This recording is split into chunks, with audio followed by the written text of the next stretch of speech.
Crônicas, capítulo 26. O título diz assim, filho: o reinado de Uzias. Olha o que ele diz. Olha o que ele diz.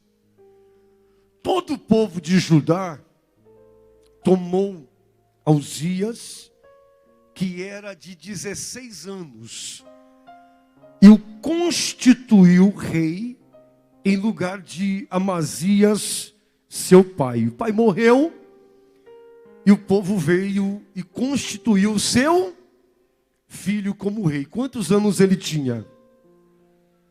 Ele era um adolescente quando foi escolhido para poder reinar. Você acha que ele tinha experiência? Você acha que ele tinha experiência?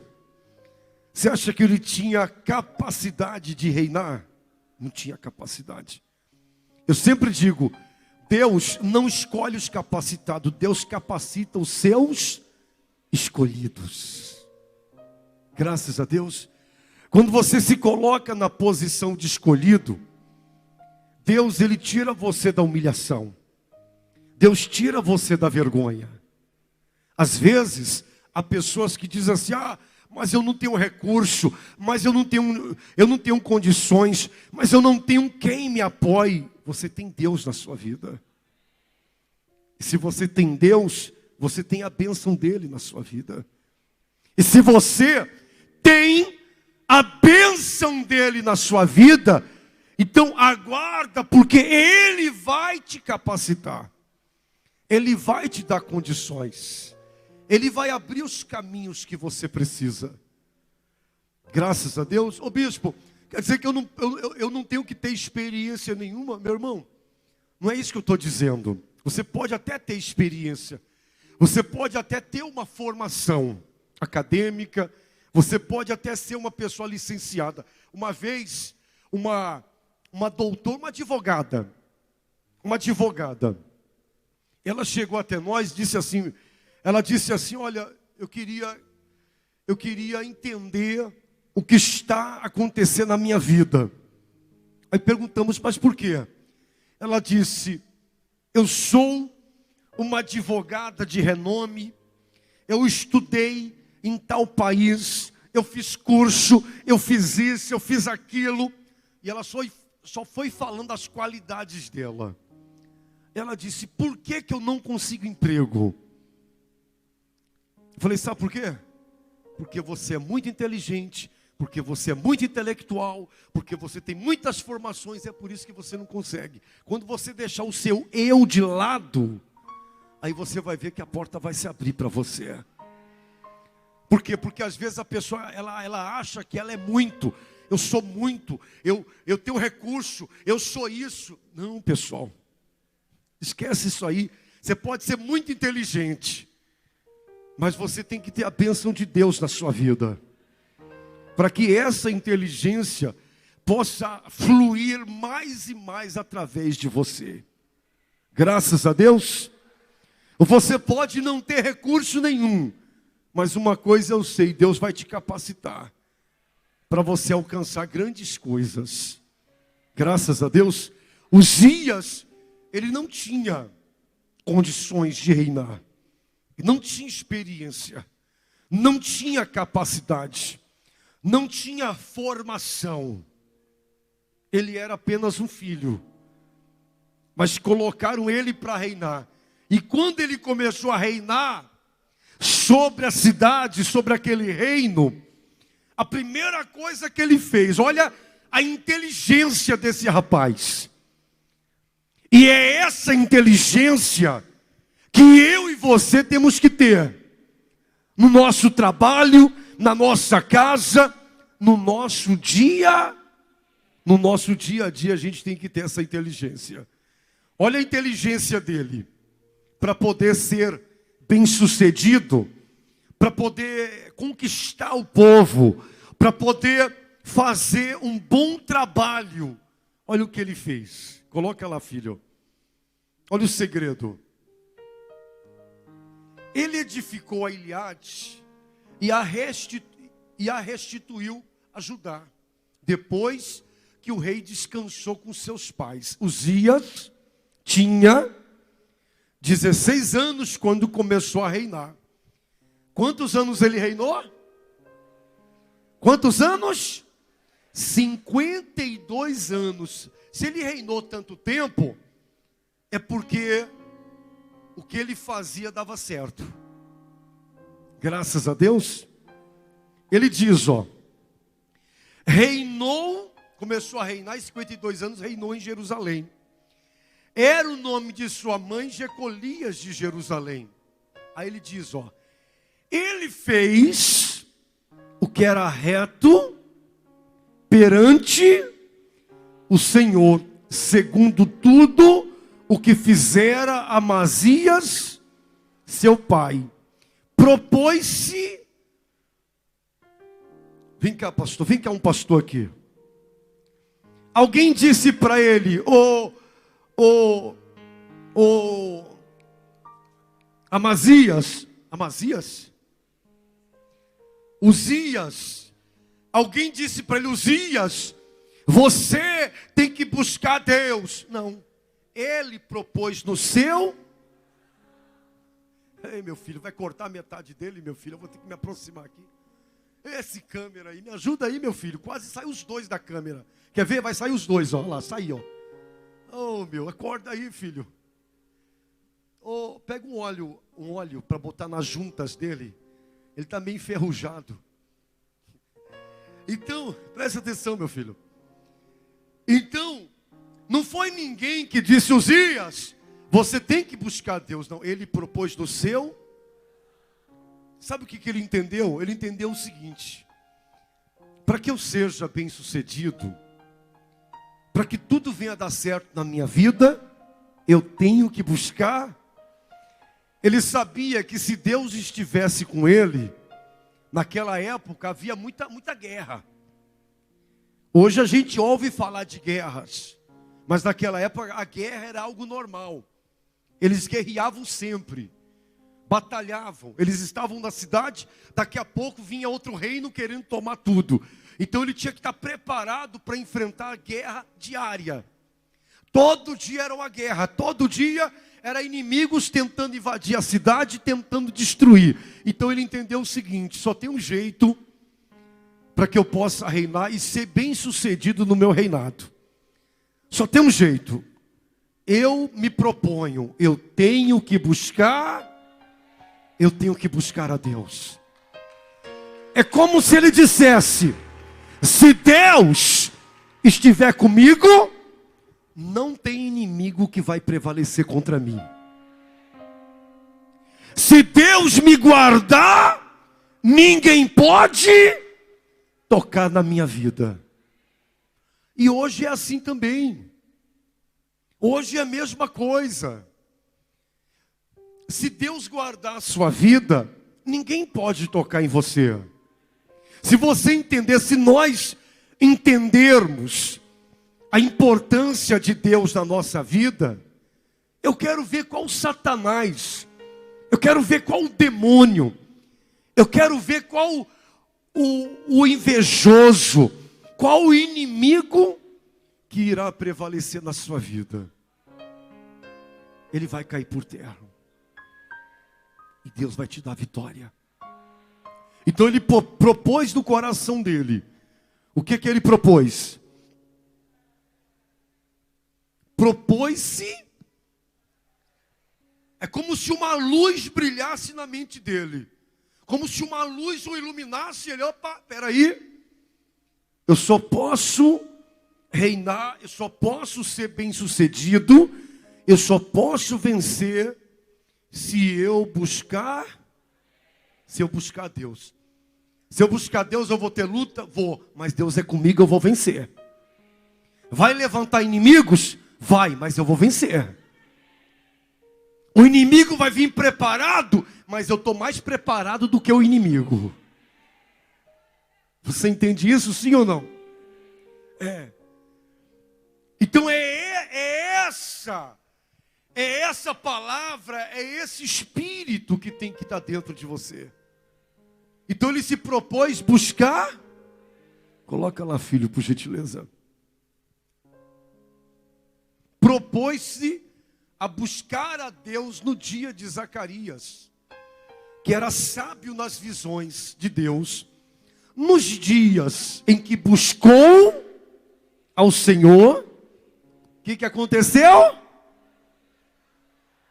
Deus o fez prosperar. Sabe o que quer dizer isso? Houve paz, não havia fome no meio daquele povo, não havia gente doente, não havia. Os inimigos nem ousavam a lutar contra aquele povo, porque já sabiam que aquele povo era o povo de Deus. É isso. Você acha que o diabo sabe quem é e quem não é? Se você busca a Deus, o diabo sabe quem é você. Ele diz, nem adianta eu mexer. Eu não posso nem mexer, porque se eu mexer eu vou levar fogo. Porque ele sabe quem é você. Ele pode até tentar usar alguém. Às vezes você recebe livramentos. Às vezes a gente não sabe. Por trás tem alguém tentando armar uma cilada para nós. E não chega nem ao seu conhecimento. Porque quando ele pensou em fazer, Deus foi lá e repreendeu. Deus falou, não, você não vai fazer isso na vida dele, não. Você não vai, te proíbo, Satanás. Graças a Deus. Às vezes a gente pensa assim, poxa, eu alcancei essa vitória. E você nem sabe que foi Deus que preparou essa vitória para você. Uma porta se abre, você diz assim, poxa, eu nem esperava que essa porta iria se abrir. Mas quem abriu foi Deus. Por causa da sua perseverança. Porque Deus conhece muito bem vocês. Então, enquanto ele buscou a Deus, por que por enquanto? Porque muitas pessoas não entendem isso. Tem gente que parece que ela fica um tempo na igreja buscando a Deus, daqui a pouco ela se afasta. Então entenda, enquanto ele buscou a Deus, Deus o fez prosperar. Enquanto, não era para ele reinar 52 anos, era para ele reinar muito. Mas enquanto ele buscou a Deus, Deus estava com ele. Mas o problema é que depois ele desprezou a Deus. Ele desprezou a Deus, ele disse, eu não preciso mais do profeta, eu não preciso da oração do profeta. Eu vou buscar Deus do meu jeito, não vou mais no templo, não quero mais ninguém, agora eu sou eu. Aí Deus disse, meu filho, baixa a bola, meu filho. O profeta é meu profeta, o homem de Deus é meu homem de Deus, e foi eu que usei ele para te abençoar. E ele não se arrependeu. Sabe o que aconteceu com ele? Ficou leproso e morreu depois. Então acontece isso na vida de muitas pessoas, que às vezes a pessoa não entende. Ela busca a Deus um tempo, ela vem na igreja, fica 1 mês, 2 meses. Não gostei disso. Não, você não vem para a igreja para gostar. Uma senhora um tempo atrás, ela veio à igreja, estava doente. Ela disse, mãe, eu não vou na igreja não, porque lá é muito quente. E ela estava morrendo, ela estava doente. É muito quente, é falta de ar. Quer dizer, aí ela disse, não vou não. Aí a mãe insistiu para ela vir, ela veio e foi curada. Ela veio, deixou de olhar o calor e disse, não, vou lá. Tem muita gente assim, não vou hoje não, é muito quente. O sol, como é que tem gente já olha para o céu. Se tem sol, hoje vai estar quente na igreja. Meu Deus do céu, hoje a gente vai derreter. Hoje eu não vou não. Se está a chover, se eu for vou me molhar. Não sei não vou não. Então às vezes é desculpa para tudo. Então entendo, enquanto ele buscou, Deus o abençoou. Graças a Deus. Olha o que ele diz aqui, ó. Olha o que ele diz. Saiu, guerreou, quer dizer, foi à luta contra os filisteus e quebrou o muro de Gate, de Jabné, o de Asdod, edificou cidades no território de Asdod, entre os filisteus. Deus, o que Deus fez? Deus Quem quer que Deus te ajude aqui? Ah, Deus vai te ajudar, meu irmão. Deus o ajudou contra os filisteus e contra os arábios, que habitavam em Gurbaal, e contra os meunitas. Os amonitas deram presentes, os inimigos deram presentes a Uzias, cujo renome se espalhara até a entrada do Egito, porque se tinha se tornado em extremo.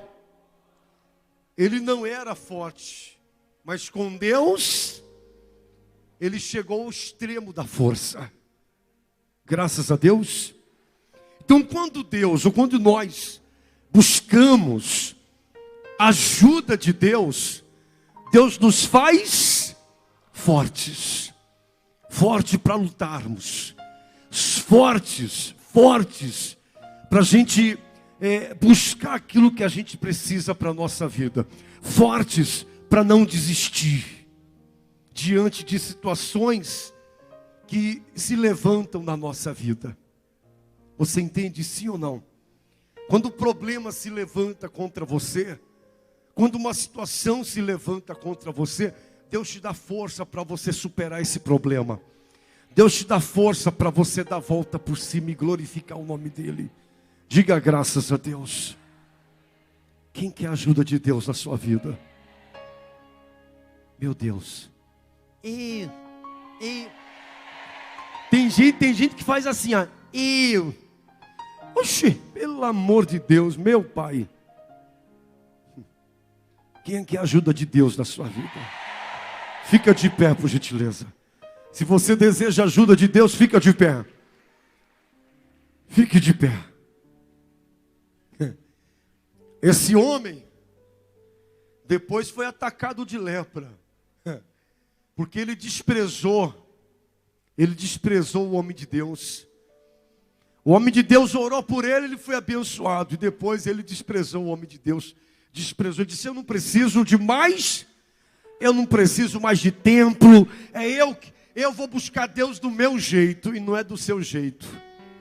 Não busque a Deus do seu jeito. Assim ficou leproso o rei Uzias, até o dia da sua morte. Está vendo? O profeta repreendeu ele primeiro, quer ver? O profeta repreendeu ele. Eu vou mostrar aqui que o rapaz não vai achar não. Vou mostrar aqui, ó. O profeta repreendeu ele. Aqui no versículo 16. Mas havendo já se fortificado, e o seu exaltou-se o seu coração. Sabe o que exaltou seu coração? Sabe o que é isso? É como se ele dissesse: agora eu sou forte, agora eu posso tudo, porque agora eu sou bom, eu sou tal. E nada disso. Deus é grande, Deus é forte, Deus é poderoso. Não existe homem forte. Amém, gente? Quando alguém na igreja é curado, eu não oro a Deus, diga, ou eu fico me orgulhando, eu sou bom, tá vendo, eu orei. Nada disso, toda a honra e toda a glória eu lanço para Jesus. Eu não curei ninguém, quem curou foi Ele, a glória é dEle. Graças a Deus. Então Ele exaltou o seu.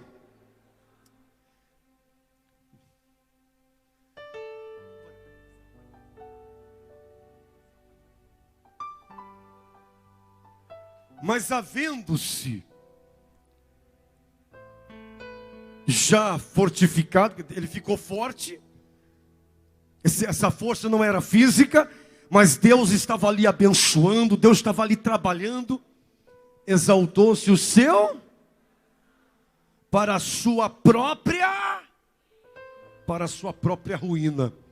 E cometeu transgressões contra o Senhor, seu Deus. Porque entrou no templo do Senhor para queimar incenso no altar do incenso. Porém o sacerdote Azarias entrou após ele, com 80 sacerdotes do Senhor, homens da maior firmeza. e resistiram ao rei Uzias e lhe disseram: a ti, Uzias, não compete queimar incenso perante o Senhor, mas aos sacerdotes, filhos de Arão, que são consagrados para esse mister. É como se eles dissessem: o rei, não faça o que você não pode fazer. Somos nós que somos sacerdotes para te abençoar. Não exalte o seu, mas ele exaltou. E depois ficou o quê? Ficou leproso. Você já viu pessoas assim? Que quando não era ninguém era uma coisa, e quando conquistou alguma coisa mudou o comportamento? Essas pessoas não vão muito longe não. Elas tropeçam no seu próprio orgulho. Eu já vi pessoas se tornar grande, e essas pessoas menosprezam as pessoas que ela conhecia, e acha que ela é boa. Amanhã ela perde tudo e volta à estaca zero, para aprender a não humilhar ninguém. Graças a Deus, nós não podemos ser assim. Lá no Brasil, eu tinha um rapaz que chegou na igreja, chegou na miséria. Aí a gente ensinou o que era dízimo, o que era oferta. Ele falou: vou me tornar dizimista. Quando ele começou a dar o dízimo lá no Brasil, o dízimo dele era R$50. E ele era fiel no dízimo, nas ofertas, todo dia aí na igreja. Todo dia. Ele disse: eu quero que a minha vida mude. E o que o bispo está dizendo é muito forte. E ele começou a mudar. Ele teve uma ideia de abrir uma lojinha de computadores. E começou a prosperar. Deus começou a enviar muitos. O dízimo passou a ser 100, 200, 300, R$1.000, 2.000. Quando chegou na casa dos 5.000, ele disse: aí é muito. Aí é muito para dar na igreja. De dízimo. Ele disse: não vou dar não. Aí eu olhei para o lado, para o outro, cadê o rapaz? Quando ele estava na miséria, ele vinha todo. Eu olhava para o lado, não via mais ele. No outro dia não via mais, não via mais. Se tornou arrogante. Depois voltou. Na estaca zero. Perdeu tudo. Perdeu tudo. Aí veio chorando: oh, me ajuda. Eu falei: seu orgulhoso, seu arrogante, você teve tudo porque Deus te deu tudo. Só que você era fiel no pouco, Deus te colocou no muito, e você não conseguiu ser fiel. Você menosprezou a Deus. Falei: busque a Deus, que Ele terá misericórdia de você, e você vai vencer de novo. Aí eu não sei se venceu, porque eu também saí de lá. Mas tomara que ele tenha se arrependido. Então tem muita gente assim. Quando não é nada, vem todo dia. Mas quando tem alguma coisa: hoje eu não vou não. Hoje eu vou na praia. Está quente. Aí começa, cair de novo. Não, você não pode. O seu compromisso com Deus é com... Não troque o seu compromisso com Deus por nada e por ninguém. Não vale a pena. O seu compromisso é com Deus. Cumpra o seu compromisso com Deus, te dá condição para você crescer mais e mais. E aí você vai ver o quanto Deus vai ser bom na sua vida. Coloque a mão sobre o seu coração.